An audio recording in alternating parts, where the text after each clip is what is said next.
Salam Edufficial, jangan lupa mengklik tombol subscribe adalah gratis. Halo guys, selamat datang kembali di channel kita Edu Official. Sebelumnya saya ucapkan selamat kepada kalian teman-teman yang telah berhasil melewati tahap SKD dan selamat berjuang kembali guys untuk mengikuti tahap SKB. Semoga kalian lolos sampai tahap akhir guys, amin.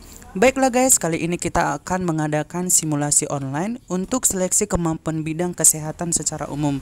Nah, ini adalah simulasi online yang bisa diikuti oleh tenaga kesehatan, baik itu perawat, dokter gigi, farmasi, apoteker, kemudian rekam medis, kesehatan masyarakat, radiologi, dan tenaga kesehatan lainnya. Nah teman-teman, ini adalah ujian simulasi online yang channel Edufficial lakukan, semoga bermanfaat bagi teman-teman. Nah yang menjadi pertanyaannya, bagaimana cara untuk mengikuti ujian simulasi online ini? Nah teman-teman bisa menjawab setelah saya menghitung mundur 5 detik. Sekali lagi, teman-teman bisa menjawab yang menurut teman-teman benar setelah saya menghitung mundur selama 5 detik. Nah, teman-teman tinggal menghitung jumlah benar yang salah dan teman-teman bisa memberitahunya di kolom komentar.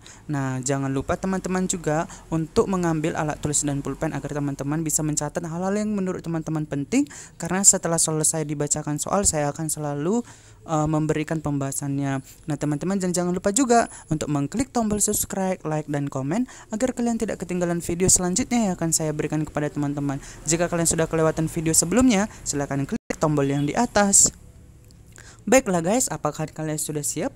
Mari kita mulai ujian simulasi online-nya. Soal nomor 1. Hari Kesehatan Nasional diperingati setiap tanggal A. 10 November, B. 12 November, C. 10 Oktober, D. 12 Oktober, E. 15 Desember.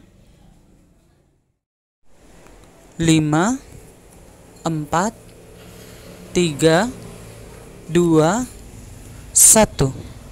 Jawaban yang tepat adalah B. 12 November. Sekali lagi, jawaban yang tepat adalah B. 12 November. Nah, soal berikutnya, soal nomor 2. Hari TB sedunia diperingati setiap tanggal A. 24 Maret, B. 25 Maret, C.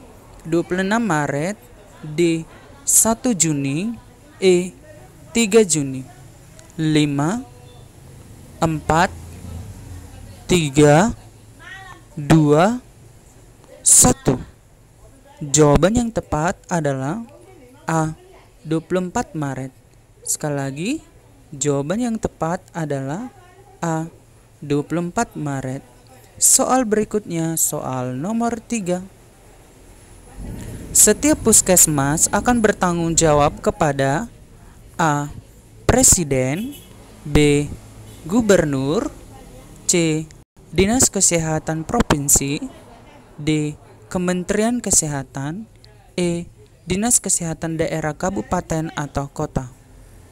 5, 4, 3, 2, 1. Jawaban yang tepat adalah E. Dinas Kesehatan Kabupaten atau Kota. Sekali lagi, jawaban yang tepat adalah E. Dinas Kesehatan Kabupaten atau Kota. Penjelasannya adalah sebagai berikut. Puskesmas adalah unit pelaksana teknis Dinas Kesehatan Kabupaten atau Kota.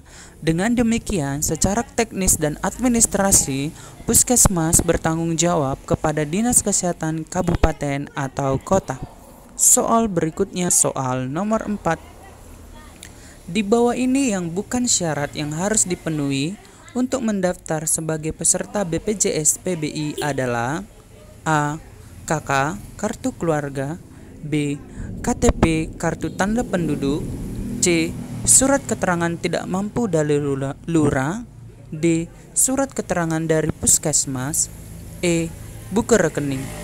5, 4, 3, 2, 1.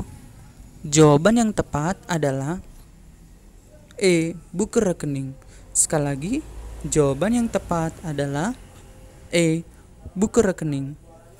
Soal berikutnya, soal nomor 5. Di bawah ini yang bukan merupakan tugas Dewan Jaminan Sosial Nasional adalah: A. Melakukan kajian yang berkaitan dengan penyelenggaraan jaminan sosial. B. Melakukan penelitian yang berkaitan dengan penyelenggaraan jaminan sosial. C. Mengusulkan kebijakan investasi dana jaminan sosial nasional. D.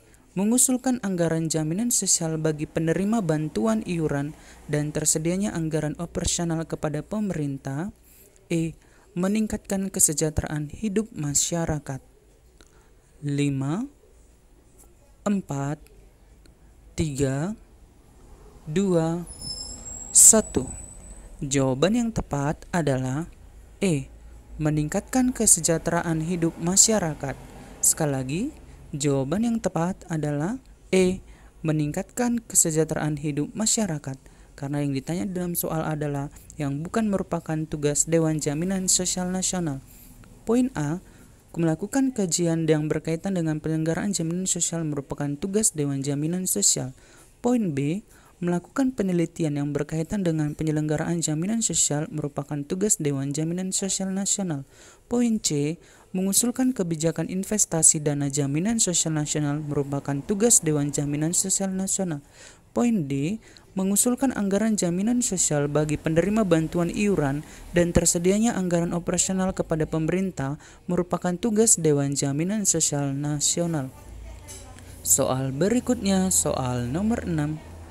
Jumlah anggota Konsil Kedokteran Indonesia berjumlah: A. 10 orang, B. 12 orang, C. 14 orang, D. 16 orang, E. 17 orang.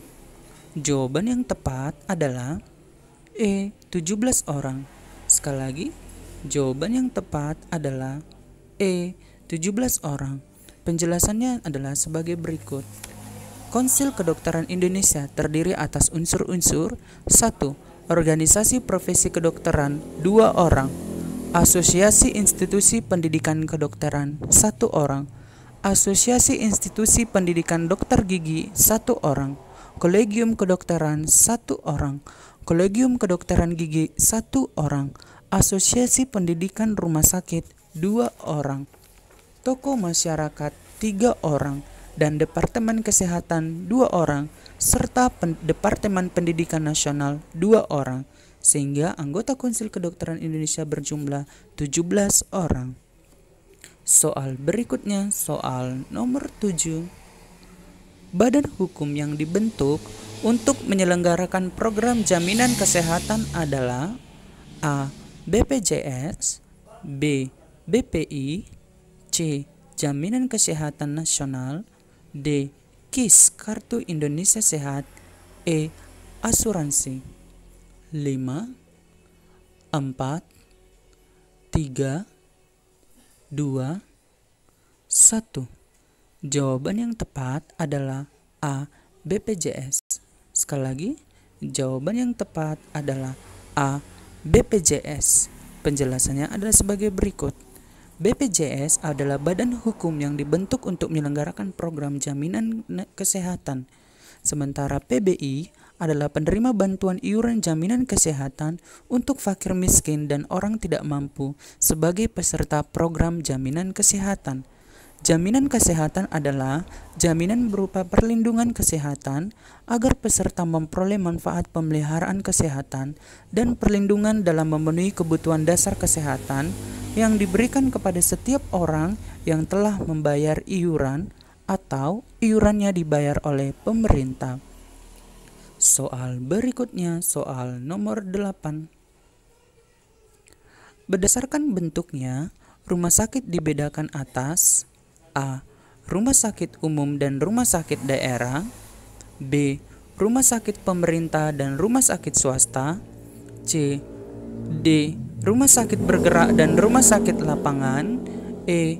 Rumah sakit pusat dan rumah sakit daerah.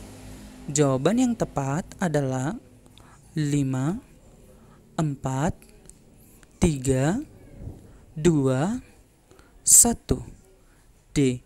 Rumah sakit bergerak dan rumah sakit lapangan. Sekali lagi, jawaban yang tepat adalah D. rumah sakit bergerak, dan rumah sakit lapangan. Penjelasannya adalah sebagai berikut. Menurut Peraturan Menteri Kesehatan, berdasarkan bentuknya, rumah sakit dibedakan menjadi rumah sakit menetap, rumah sakit bergerak, dan rumah sakit lapangan. Soal berikutnya, soal nomor 9. Yang bukan merupakan berbentuk rumah sakit bergerak yang siap digunakan dan bersifat sementara dalam jangka waktu tertentu ialah A. Bus, B. Kapal laut, C. Karavan, D. Gerbong kereta api, E. Pesawat. 5, 4, 3, 2, 1. Jawaban yang tepat adalah E. Pesawat. Sekali lagi, jawaban yang tepat adalah E. Pesawat. Penjelasannya adalah sebagai berikut. Menurut Peraturan Menteri Kesehatan, rumah sakit bergerak dapat berbentuk bus, kapal laut, karavan, gerbong kereta api, atau kontainer. Soal berikutnya, soal nomor 10. Izin operasional rumah sakit berlaku dalam jangka waktu A. 4 tahun, B. 5 tahun, C. 6 tahun, D. 7 tahun, E. 8 tahun. Jawaban yang tepat adalah 5, 4, 3, 2, 1, B. 5 tahun. Sekali lagi, jawaban yang tepat adalah B. 5 tahun. Penjelasannya adalah sebagai berikut. Menurut Peraturan Menteri Kesehatan, bahwa izin operasional rumah sakit berlaku untuk jangka waktu 5 tahun dan dapat diperpanjang selama memenuhi persyaratan. Demikianlah ujian simulasi online untuk prediksi soal SKB Kesehatan. Teman-teman bisa memberikan jumlah benar dan soal di kolom komentar sebagai bahan teman-teman nanti ketika ujian yang sesungguhnya. Demikianlah ujian simulasi online dan ikuti terus ujian simulasi online kita dari channel YouTube Edu Official. Terima kasih.